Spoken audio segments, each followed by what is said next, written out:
What's the most bizarre thing you've seen in someone else's home? I've only ever told two people this story, my wife and my therapist, and neither of them really understood the weight of it. They see it as a strange, sad anecdote. But they weren't there. They didn't feel the silence in that house. This was in 2014. I was in my final year of a music degree in Mumbai, specializing in classical piano. To make ends meet, I was giving private lessons. The money was decent, and it kept me sharp. I got a call one evening from a number I didn't recognize. The voice on the other end was a woman's, crisp and formal, with the clipped, old-world accent you rarely hear anymore. She introduced herself as Mrs. Alara Alvarez and said she was looking for a tutor for her daughter, Isabel. The pay she offered was ridiculously high, almost 4 times my usual rate per session. I was immediately suspicious, but as a perpetually broke student, I was also hooked. The address she gave me was for a sprawling, pre-independence bungalow tucked away in a quiet, forgotten lane in Polly Hill. When I arrived the following Tuesday, the first thing that struck me was the neglect. The high walls were stained with mildew, and bougainvillea vines, thick as a man's arm, had consumed most of the facade, their vibrant purple flowers a stark contrast to the decay. The gate groaned open under my touch, and I walked up a driveway cracked and overrun with weeds. The house itself was a relic. 2 stories of dark stone, with deep-set windows that looked like vacant eyes. The air was heavy and still, thick with the scent of damp earth and frangipani. For a moment, standing before the massive teakwood door, I considered turning back. It felt like I was trespassing on a memory. But the thought of the money pushed me forward, and I knocked. The door was opened by Mrs. Alvarez herself. She was tall and unnervingly thin, dressed in a simple but elegant silk sari that seemed to hang off her skeletal frame. Her face was a mask of pale, powdered skin and sharp angles, dominated by eyes so dark they seemed to absorb the light. Her gray hair was pulled back in a severe, tight bun. "Mr. Rao," she said, her voice even quieter in person. "You are punctual. Please, come in." The inside of the house was cavernous and dim. The little light that filtered through the grimy windows was swallowed by the dark, heavy furniture, the Persian rugs faded to muted jewel tones, and the wood-paneled walls. The air was cool and stagnant, carrying the faint, cloying smell of potpourri and something else, something chemical, like formaldehyde or strong polish.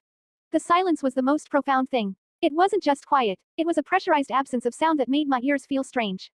"My family is in the drawing room," she said, gesturing with a long, bony hand. "I must insist on a brief introduction, so they become accustomed to your presence." I followed her into a large room dominated by a cold, marble fireplace.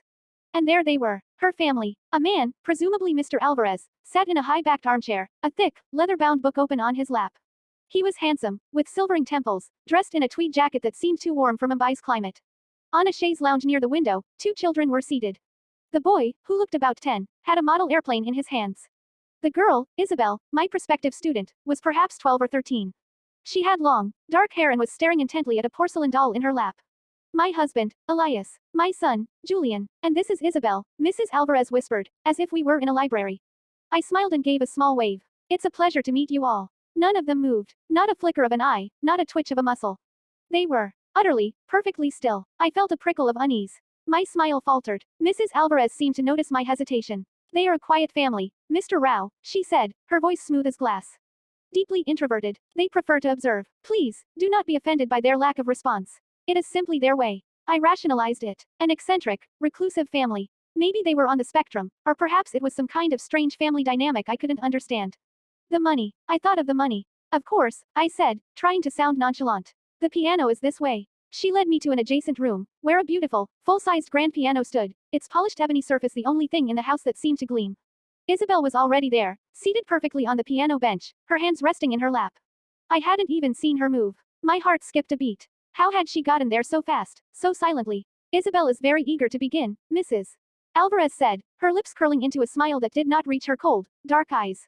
"She has a profound appreciation for music. She finds verbal communication cumbersome. She prefers to listen, to absorb. Your task, Mr. Rao, is to play for her. She will learn through osmosis." This was beyond eccentric. This was absurd. I was being paid a small fortune to play for a girl who wouldn't even acknowledge me. But I looked at Isabel, sitting ramrod straight, her gaze fixed on the middle C. Her skin was flawless, like porcelain. Too flawless. For the next hour, I played. I started with simple scales and arpeggios, then moved on to some basic Bach minuets. The whole time, Isabel sat motionless. She didn't blink. She didn't breathe. I tried to convince myself it was just my imagination, that her breaths were simply too shallow to see, her blinks too quick to catch. At the end of the hour, Mrs. Alvarez appeared silently at the doorway. "That was sufficient for today, Mr. Rao. Isabel has absorbed a great deal." She handed me a thick envelope of cash. The next few weeks fell into a surreal routine. Every Tuesday and Thursday, I would enter that silent, tomb-like house. I would nod at the still figures of Elias and Julian in the drawing room, always in the exact same clothes, the exact same positions. I would then go to the music room and play for the motionless, unblinking Isabel. The feeling of wrongness grew with each visit. It began to eat at me. I started noticing impossible details. A single dust mote on the sleeve of Mr. Alvarez's tweed jacket that was there, undisturbed, week after week. The page of his book, which was never, ever turned. The perfect, unwrinkled state of Isabel's dress. The tension in the house was suffocating. I felt constantly watched, not by the Still family, but by Mrs. Alvarez. Sometimes, I would catch a glimpse of her shadow in the hallway, or see the slight movement of a curtain in the reflection on the piano's surface. She was always there, just out of sight, a silent guardian of this bizarre tableau. The breaking point came on a Thursday in my second month. A monsoon storm was raging outside, and the dim house was even darker than usual. The power flickered, and for a few seconds, the room was plunged into near total darkness, illuminated only by a flash of lightning. In that stark, blue-white light, I saw it. For a fraction of a second, the lightning cast a sharp shadow across Isabel's face, and I saw a faint, almost invisible line running from her rear down the curve of her jaw. A seam. My blood ran cold. My hands froze over the keys. The lights came back on, but the image was burned into my mind. I stared at her, truly stared at her, for the first time. The waxy, too perfect sheen of her skin. The uniform, lifeless strands of her hair. The eyes, which I now realized were glass, catching the light with a depthless, inhuman quality. My breath hitched. I felt a wave of nausea and vertigo. They weren't real. None of them were. They were mannequins. Lifelike, custom-made, terrifyingly detailed mannequins. I dropped my sheet music, the pages scattering across the floor in the oppressive silence. One sheet slid partially under the piano bench. My hands trembling, I bent down to retrieve it, needing a reason to get closer. As I reached under the bench, my fingers brushed against her ankle. It was cold, and hard as stone. I looked up, my eyes wide with horror, and saw the joint in her ankle, cleverly concealed by her stocking.